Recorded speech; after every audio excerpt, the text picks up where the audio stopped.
Terrell Thomas, These Urban Times. I'm sitting down with a gentleman, and quite honestly, me sitting down with this cat is long, long overdue. I've known him for some time. I've known about his music for some time. I've had a lot of love and respect for what he does. So I honestly say it's my bad for taking this long to sit down and present to you how great this talented young man is. Big A Prado, how you feel today, good sir? What's good, Brody? How you living?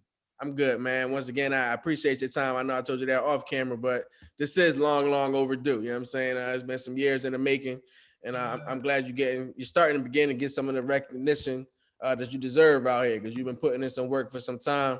But talk to me, man. Explain to me about when your journey in the music began. Shit, forever.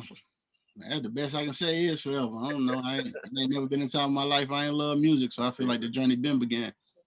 Give our audience a little background on your upbringing. You know what I'm saying, and where you came up here. I'm 100% Panamanian, born in America, but I'm an American Panamanian. I was born on the South Side, College Park originally. Now I'm in the Clayton County area. It's been South Side my whole life. That's it. What is it about Clayco, man? What is it about your area that produces so many talented artists? It seems like shit. You can go across the line the last 25, 30, 40 years in some way, some form, or just songwriting, music, R&B, or hip hop, excuse me, R&B. Someone from your area code, from the zip around where you were born and raised has been doing their thing. What is it about Clayco on the South Side that just raises and breeds so many talented artists? I guess it's the well-roundedness about Clayton County, you know what I'm saying? You can get every angle of life in Clayton County to me, you know what I'm saying? Because it's the suburbs, but yet it's still some hood to it, and you know what I'm saying? Still some grit, some grind, just different journeys going on out here. I remember when I first met you, dog, I ain't gonna lie to you. I'm like, oh, this cat, he was on some fly shit. He probably on some pretty boy, you know what I'm saying, talking about macking the chicks and shit. And I heard your music, and I'm like, oh shit, like cat can really spit. You know what I'm saying? You got some bars behind you and whatnot. And I'll say ignorantly, originally being from Philly, being up north and shit, like cats in Philly, New York, shit like that. They think, oh, only places in the world where folks only have lyricism are those areas. You know what I'm saying? They won't think someone in the South or someone they don't you know what I'm saying? And hearing you, it was refreshing to hear, like, like cats are talented wherever they are, and cats got bars, and can actually put words together and thoughts together wherever they are. But what is it about your lyricism and your music that makes you so unique and stand out? Um, just the wordplay, just everything, being able to paint a picture, making sure that every bar go with the next bar. Like I think that's pretty pivotal whenever it comes to making good music, long lasting music. You know what I'm saying? Like if you just saying a bunch of shit back to back, I really don't feel like you gonna you gonna capture the audience the way you should. You're also a great songwriter. Not only are you composing and creating your own music, but you're composing and creating music for other folks. Yeah. And you had a real big award recently within the last 2 years, a real big award Yeah. that surfaced and whatnot, which you won a VMA. So talk to me about this VMA. Let our audience know who the song was for, and, Yeah. and how that all came about. All right. So the VMA was one for J Lo featuring Cardi B and DJ Khaled for the song Dinero. The song I originally wrote it on FaceTime with my homeboy Scooty from Social House and Danny Lay. The song was originally for Danny Lay, and so she was in the booth and we was just writing like right then and there on the spot, and she was laying it as we wrote it, and somehow it got around to J Lo, and she fell in love with it. And this was around the time that Cardi was pregnant, so she sat on the song for over a year, honestly, and then she decided to put it out. And once Cardi had her baby and everything, she put the song out, and it was up from there. Then Khaled got on it. It was over. Did you ever have an opportunity to actually like speak with J Lo or any of I that? never had a chance to speak with J Lo. I was supposed to go to the video shoot, but I had something going on out here. Because I was supposed to fly to LA to go to the video shoot, but I had something going on out here that stopped me from going. I know you're also a lover and real big in the realm of fashion and whatnot. Yeah, yeah. Talk to me about your love of fashion and some of the things you got playing in that world. As you can see, I'm rocking my brand Reallionaire. You know what I'm saying? The highest level of wealth, in my opinion. I say,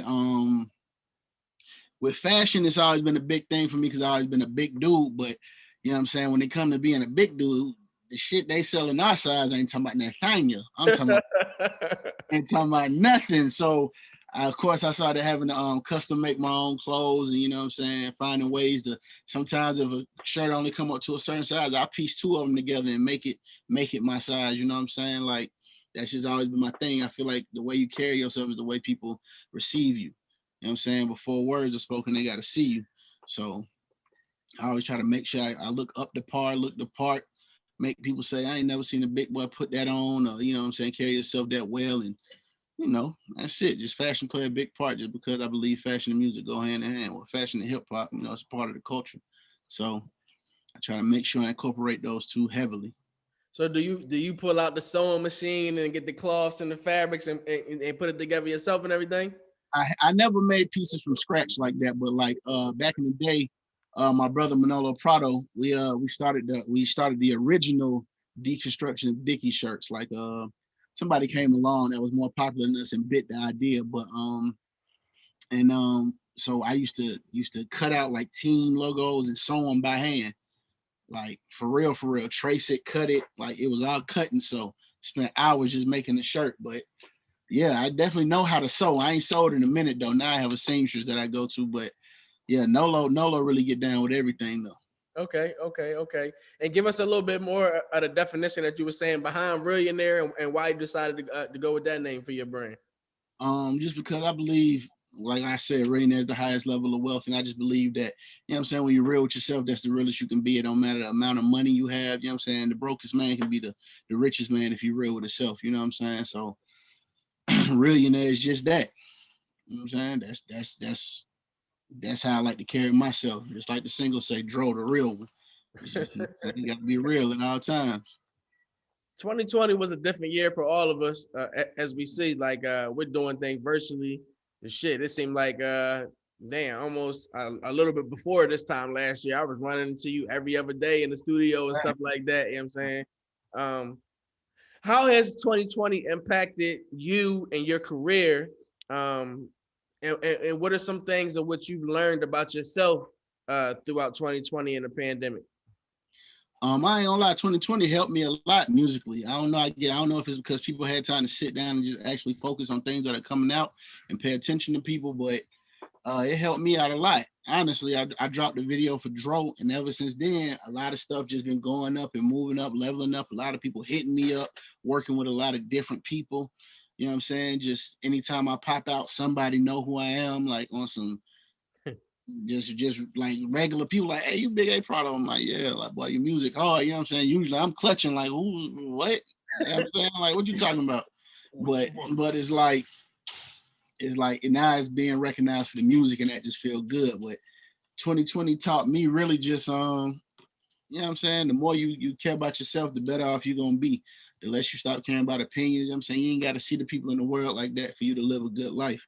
And it really also taught me that computers and virtual everything is starting to run the world, and people about to be obsolete in a minute. Yeah, that's some shit right there. Like you said, like it is amazing how things have changed so much and whatnot, how we communicate with each other, ourselves, other generations and whatnot with these damn computers and technology is damn sure something. One of the things I love and enjoy about you the most, good sir, would be our sports debates in the studio. You're a brother that but real shit, dog, because some people, we all entitled to our opinions and shit. That's just the way of the world. We all entitled to our opinions. But I respected the fact that your opinion also came with facts. You know what I'm saying? Yeah. Being a sports lover myself, being in the sports realm and everything, you can respect the cat that, you know, can actually sit down and conduct the whole conversation. We would do a lot of talking about the Hawks being here in Atlanta and just like their progress and things they got going on. What are your thoughts about where they stand right now? Of course, new coach, you know, no longer Coach Pierce, Coach McMillan is there, and a lot of new pieces from, you know, when I was originally talking to you, asking you about the Hawks right now. But so what are your thoughts about where they stand today? First off, let me apologize to you, my brother, because I slept on Trae a little bit when he first came in. He was going heavy for my boy. Now, you know what I'm saying? I was debating that he wasn't going to be the best rookie point guard to come out, but him and Luka definitely showing out right now. You know what I'm saying? Now, and I love where the Hawks at right now. You know what I'm saying? We got a lot of good pickups.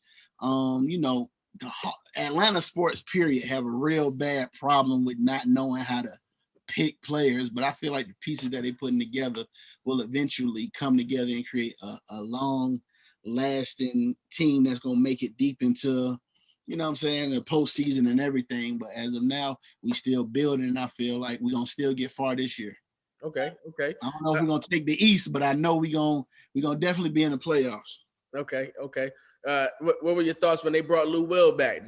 Over I love the city. Love that. You know what I'm saying?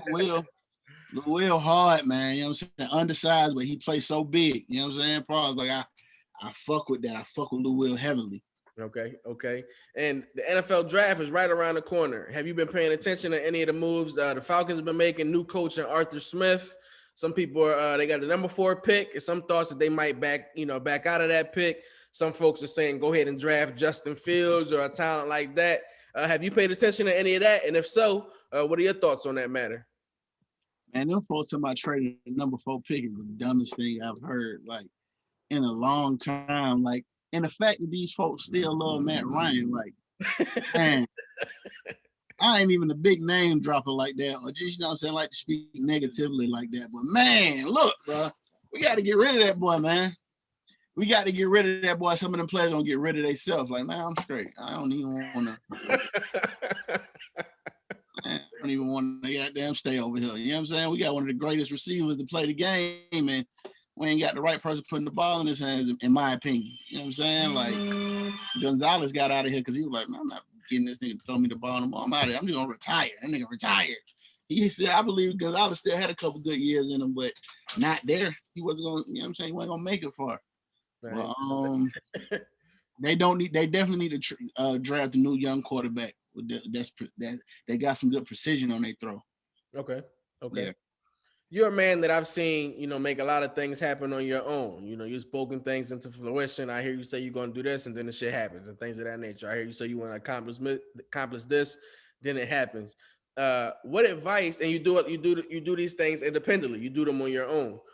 What advice would you give independent artists, up and coming entrepreneurs who are looking to get into the game, whether it be in the world of music, in the business world, or the world of fashion? I would say don't be afraid to go broke chasing what you love or chasing your dream. You know what I'm saying? Because if you're afraid to go broke, then you're afraid to be rich. You know what I'm saying? So that's it. You got to invest in yourself. You got to make the moves that you got to make in order to get what you want in life. That's just how it goes. That's in every aspect of life, not just business, not just music, not just anything. That's everything. I see you dropping a lot of videos. You're dropping visuals left and right. Your activity on social media is picking up. So it's looking like 2021 is about to be a big year for you, man. What all do you have in store as we continue to move forward? The summer months are right ahead of us, as we mentioned. It seems like our world is slowly but surely opening up a lot more. It may be a chance we see people getting out more, activities coming up more. What are your plans as we move forward in 2021? Just dropping more visuals, man, trying to get my online presence more present, as you said.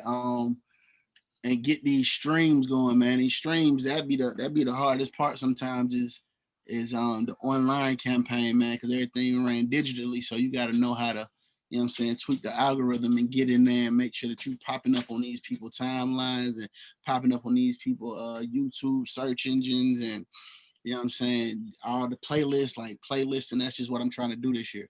But the visuals are gonna get more and more crazy. Be working with my team. Shout out to Shy Jones. Just painfully gifted Katie Gray. We just really putting in the time to create these visuals that make people want to watch. You know what I'm saying? Like, I don't even mind if somebody watch my video first and then listen to the song. You know what I'm saying? Like, I just want to make sure that I give them something to gravitate towards. You know what I'm saying? And make them want to say, well, you saw this. Like, that's my thing. Like, anytime I do music, I want somebody to ask, who is this? And anytime I do a music video, I want people to say, have you seen this? You know what I'm saying? So I try to stand out and make sure that those things happen. I put stuff up.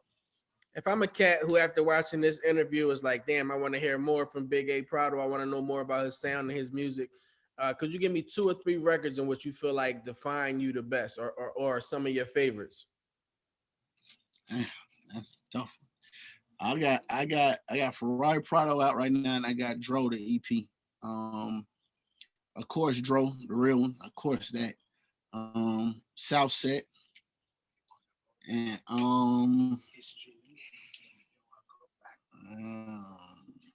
it's something out for Ferrari Prado, I would say.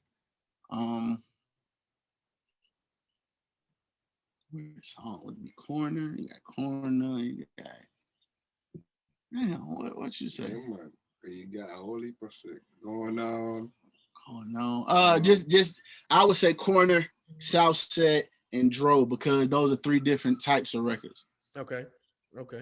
Yeah, you know what I'm saying? Cause I'm more of a rappy type dude, but you know what I'm saying? I like every intro, every project, I keep it rappy. Even if it's a trap project, I'ma still keep it rappy on the intro so niggas know, oh, okay. I don't know what time it is. Yeah, he ain't bullshitting. No, I respect that, man. Dog, thank you very much for your time today. I damn sure appreciate you sitting down and joining us. Keep doing what you're doing, good sir. As I mentioned, I got the utmost respect for you and your talents, good sir. I'm wishing you nothing but the best this year. Take off, you know what I'm saying? We let cats know. We know that man right there. We know that brother right there. We'll sit down with you in a few months again and just catch up with you and see what you got jumping.